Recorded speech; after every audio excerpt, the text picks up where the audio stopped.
ఆది నాయకత్వం అంతా కూడా ఈ భాగ్యనగరాన్ని ఎంఐఎం పార్టీకి ఇవ్వడానికి ప్రయత్నం చేస్తున్నది. ఎన్నికలను బహిష్కరించినా కూడా ఇండైరెక్ట్ గా ఎంఐఎం పార్టీ సపోర్ట్ చేసినట్టే. ఒక డ్రామా ఇది, పొలిటికల్ డ్రామా ఇది.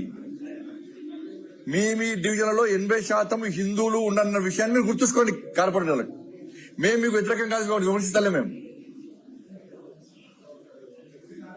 ఎంఐఎం పార్టీకి వ్యతిరేకంగా ఓటేయండి, ఓటింగ్ లో పాల్గొనండి మేము అప్పీల్ చేస్తున్నాం. మేము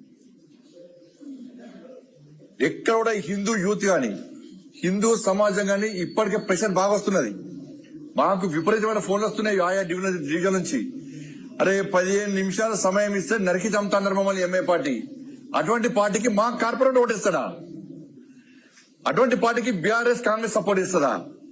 మా దేవులను అవమానపరిచిర్రు, మా గోమాతను వధిస్తున్నారు. అటువంటి ఎంఐ పార్టీకి బీఆర్ఎస్ కాంగ్రెస్ పార్టీ సపోర్ట్ చేస్తాయా? మా హిందూ సమాజాన్ని చీల్చే ప్రయత్నం చేస్తున్నారు.